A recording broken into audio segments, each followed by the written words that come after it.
পশ্চিম তীরকে মানচিত্রে যুক্ত করলে আরব দেশগুলোর সাথে স্বাভাবিক সম্পর্কে ফেরার সব সুযোগ হারাবে ইসরায়েল, এমন মন্তব্য করেছেন সৌদি যুবরাজ ও দেশটির প্রধানমন্ত্রী মোহাম্মদ বিন সালমান। এর আগে ইসরায়েলকে এমন সতর্কবার্তা দিয়েছিল সংযুক্ত আরব আমিরাত। ইসরায়েলি গণমাধ্যম কান নিউজের প্রকাশিত প্রতিবেদনে জানানো হয়, আরব আমিরাতের প্রেসিডেন্ট মোহাম্মদ বিন জায়েদের সাথে বৈঠক চলাকালীন এ মন্তব্য করেন সৌদি যুবরাজ।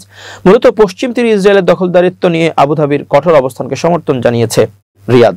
2020 সালে পশ্চিম তীর নতুন করে দখলের পরিকল্পনা স্থগিত করার শর্তে ইসরায়েলের সাথে সম্পর্ক স্বাভাবিক করে সংযুক্ত আরব আমিরাত, বাহরাইন সহ কয়েকটি দেশ। এদিকে কোনো কিছু তোয়াক্কা না করেই পশ্চিম তীরকে নিজেদের মানচিত্রে যুক্ত করার রূপরেখা চূড়ান্ত করেছে ইসরায়েল। সম্প্রতি সংবাদ সম্মেলনে দেশটির অর্থমন্ত্রী দাবি করেছেন, গুটি কয়েক এলাকা বাদে পশ্চিম তীরের বেশিরভাগ অঞ্চলকেই ইসরায়েলি সার্বভৌমত্বের অংশ বানানো হবে। ফিলিস্তিনের রাষ্ট্র প্রতিষ্ঠার সম্ভাবনাকে চিরতরে মুছে দিতে এই পদক্ষেপ নেওয়া হচ্ছে বলে দাবি করেন তিনি। গত 23 জুলাই পশ্চিম তীরকে আনুষ্ঠানিকভাবে ইসরায়েলের সাথে সংযুক্ত করতে অনুমোদন দেয় ইসরায়েলি পার্লামেন্ট নেসেট।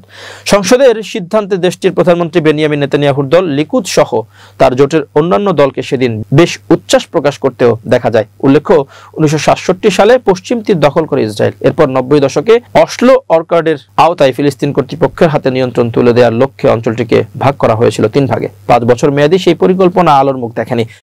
ফিলিস্তিনের অংশ না বুঝিয়ে দিয়ে গত 30 বছর ধরেই পশ্চিম তীর সেই 3 ভাগে বিভক্ত রয়ে গেছে।